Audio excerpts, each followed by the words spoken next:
তো হাই বন্ধুরা, তোমরা সবাই কেমন আছো? আশা করি তোমরা সবাই খুব খুব ভালো আছো। তো আমিও খুব ভালো আছি বন্ধুরা। তো সকাল সকাল আবার একটা নতুন ভিডিও নিয়ে চলে এসেছি। তো দেখতে পাচ্ছ একটা অন্য জায়গায়, অন্য জায়গায় একটা রান্নাঘরে বসছি। এখন রান্না করব। তো কি কারণে, তো নিশ্চয়ই থাম্বনেলটা দেখে বুঝতে পারছো। তো থাম্বনেল দেখে তো নিশ্চয়ই বুঝতে পারছো তোমরা। তো আমিও বলে দিই। তো আমি এসেছি বাবার বাড়িতে সকাল সকাল রান্না বান্না করতে, কারণ মা বাড়িতে নেই, মা দিদির বাড়িতে গেছে দরকারে। তো তাই জন্য বাড়িতে বাবা আছে, দাদা আছে, আর আমার দিদির মেয়ে আছে। তো তারা খাওয়া দাওয়া করবে, সেই কারণে বাবার বাড়িতে রান্না করতে এসেছি। কারণ বাবা রান্না করেনি, রান্না করতে পারে কিন্তু এখন কাজের চাপ বেশি, বাবারা কাজ করছে, সেই কারণে আমি রান্না করতে এসেছি। তো কি রান্না করি না করি ভাবলাম তোমাদের সঙ্গে বাবার বাড়িতে এসে সেটা শেয়ার করি। তো এসে রান্না বান্নার কাজে বসে পড়েছি, আনাজ টানাজ কুটার পরে ভিডিওটি করছি। আর মিষ্টুরকেও সাথে করে নিয়ে এসেছি। তো দেখতে পাচ্ছ উচ্ছে কেটেছি সন্না ডাঁটার আলু দিয়ে, মাছের ওই যে ট্যাংরা মাছে বড় বড় বিজালা ট্যাংরা মাছ দিয়ে ঝাল করব।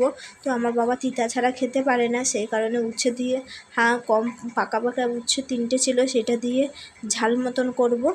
আর তো চলো তোমরা ভিডিওটি পুরোটাই দেখতে থাকো, কেউ স্লিপ করবে না, আর পুরোটা দেখবেন, ভালো লাগবে নিশ্চয়ই। তো এখানটা পুরোটা ভয়েস দেওয়া হয়ে ওঠেনি, তাই বাড়িতে গিয়ে ভয়েসটা দিয়েছি, নিশ্চয়ই বুঝতে পারছো। তো চলো, তো দেখতে পাচ্ছ এখন মাছটা ভাজছি বন্ধুরা আমি তেলে করে। তো দেখতে পাচ্ছ এইগুলো বড় বড় সাইজের ট্যাংরা মাছগুলো, এইগুলো ভাজছি আমি তেলে। তো মাছটা ভেজে নিই, তারপরে তোমরা দেখতে থাকো। আর এই দেখো মিষ্টু দাঁড়িয়ে আছে। আর এটা দেখতে পাচ্ছ বাবাদের ভাঙাচুরা বাড়ি রান্নাঘর, কারণ বাবাদের নতুন পাকার ঘর হচ্ছে, তোমাদের এর আগে ভিডিওতে দেখিয়েছি। তো পাকার ঘর হচ্ছে বলতে হয়ে গেছে, প্রায় কমপ্লিট হয়নি, আর রান্নাঘর হয়েছে এখনও, সে রান্নাঘরে মানে পুরোটা কমপ্লিট হয়নি, সেই কারণে এখনও বাবাদের বাড়িতে ভাঙা রান্নাঘরটা আছে। আর দেখতে পাচ্ছ এখন আমি উচ্ছেটা ভেজে নিচ্ছি, দেখতে পাচ্ছ।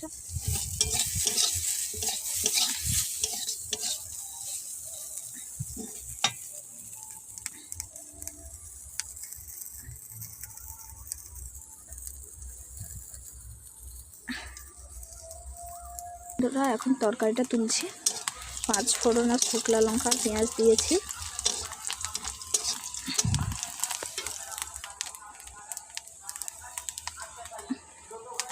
এটা আমাদের বাবাদের বাড়ি, নতুন বাড়ি হচ্ছে, এখনও কমপ্লিট হতে বাকি আছে বন্ধুরা। তারপরে দেখুন এই দেখুন বন্ধুরা তরকারি ফুটে এসছে, এখন মাছগুলো দিয়ে দেবো। মাছগুলো দিয়ে দিচ্ছি এখন।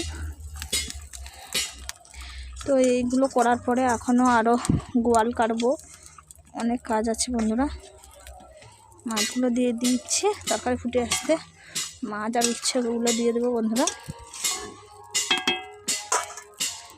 আর একটু ঢাকনা দিয়ে ফুটিয়ে নিই, ভাতও প্রায় হয়ে এসছে বন্ধুরা। তো এই দেখুন বন্ধুরা ভাত হয়ে গেছে, মার গড়াবো ভাতের মার গড়াবো, তরকারিও হয়ে গেছে, নামিয়ে নেব এখন। উপর থেকে একটু জিরে গুঁড়ো দিয়ে দিচ্ছি,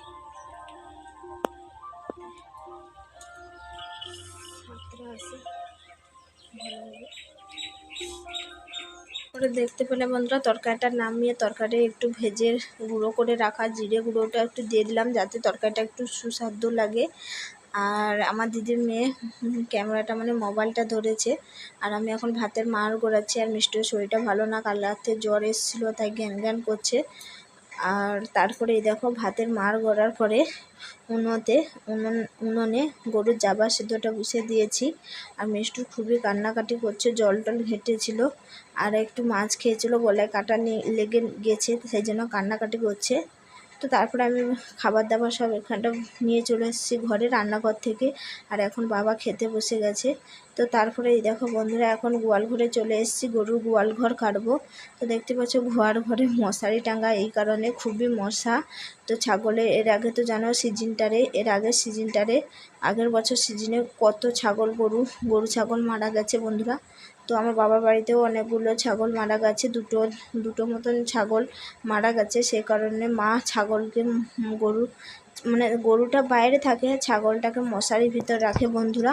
আর একটা ছাগল আছে আর 3টে বাচ্চা আর একটা গরু বন্ধুরা। তো বিয়ের আগে অনেক গোয়াল কেটেছি বন্ধুরা, সেই ছোটোবেলার কথা মনে পড়ে যাচ্ছে।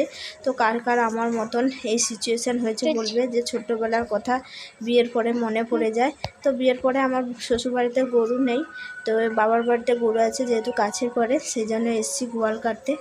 তো এবারে বিয়ে হলে সবারই সুবিধা হয়, আমারও সুবিধা হয় এবং আমার মা বাবারও সুবিধা হয়। তো যে জন্য মা বাড়িতে নেই, দিদির বাড়িতে গেছে, এই তো আমি চলে এলাম। দাদাদের জন্য রান্না করলাম, বাবাদের জন্য রান্না করলাম এবং সকাল সকাল গরু বের করে দিয়ে মা চলে গেছে। তো গোয়াল করেছিল, গোয়ালটাও কাটলাম গরু। এই ফার্স্ট টাইম গোয়াল কাটলাম বন্ধুরা, মানে বিয়ের পর। তো আমাকে কেমন লাগছে কমেন্ট করে জানাবে, মানে আমার এই কাজগুলো দেখে তোমাদের কেমন লাগলো নিশ্চয়ই কমেন্ট করে জানাবে, আর ভালো লাগলে বেশি করে শেয়ার করে দেবে। তো এখন ফটোগুলো তুলে নিই, আর ভিডিওটি বড় করলাম না, এখন অনেক কাজ আছে। তো ভিডিওটি ভালো লাগলে লাইক কমেন্ট শেয়ার এবং সাবস্ক্রাইব করতে ভুলবে না। ফেসবুক থেকে দেখলে পেজটিকে ফলো করবে।